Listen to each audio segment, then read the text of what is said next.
Combo Crystal that I've just recently gotten. It's factory made. I needed to find one that was within my price range. If you have never used one before, you would hopefully be able to look in your local scene to have people that would be willing to lend you one. But you want to know how much one feels in your lap. Some of them, especially the cheaper end ones, are fragile.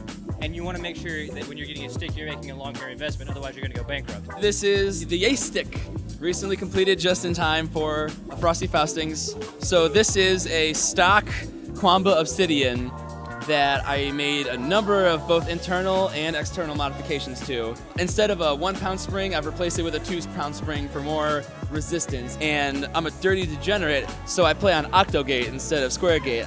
I play on a 38 millimeter ball top instead of a 35 millimeter. It's a little bigger, and so I got this really nice smoky gray ball top. I swapped out the original Sanwa parts for clear Simitsu smoke buttons.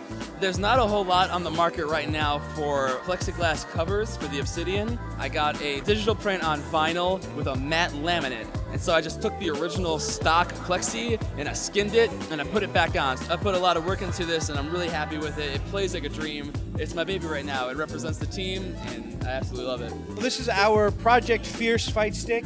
This was a successful Kickstarter. All Sanwa parts, JLF, just the standard Sanwa buttons. We do a top array instead of putting the buttons on the sides or on the back. Touch for PS4 touch control, L3, R3, home select start. An extended deck so you can drop a whole hand down. Astro City layout so you get the extra space between the buttons. And then on the back, we have Nutric USB. This is cross-pad, left stick, right stick select, so you can choose your input device.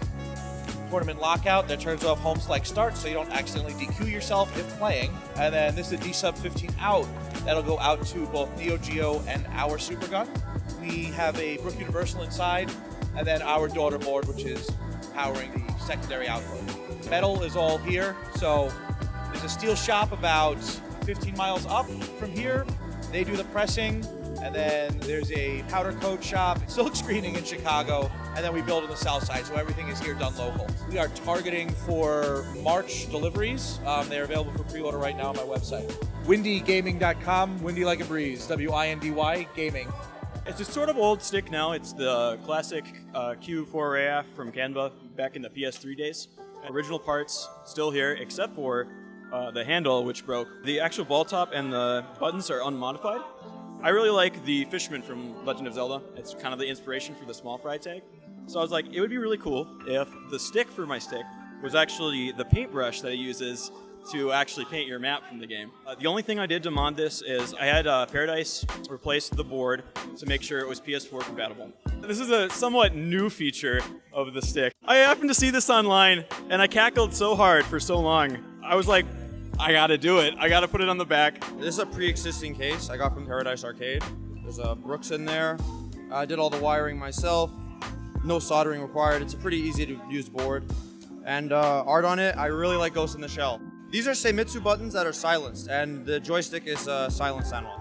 This is a standard T2 stick. I have a mechanical keyboard at home. My friends over at Paradise Arcade Shop built this product called OBS FX, which actually has a cherry switches. It's got an LED stick, LED buttons, and then of course we have Soul Back Guy as a button on there as well. So like that's just unique. And then combo breaker cherry switches on it as well. The technology's progressed to the point that it's all plug and play really at this point. You don't have to do anything special. If you are, stop. You might be doing something wrong.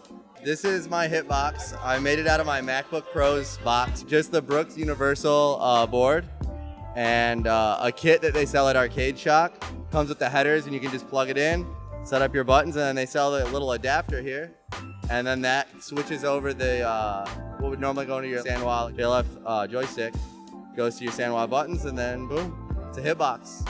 This is from CEO Taku 2015. It's designed by Shunao, and this is her original design. I did change out some of the buttons. I just got this ball top actually right around the corner. They're all Sanwa buttons.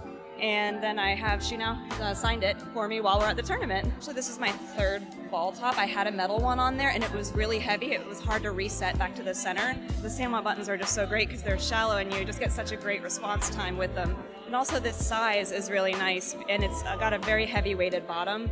So if I put it on the table, it's also got rubber stoppers on there. So depending on the surface you're on, you're not going anywhere.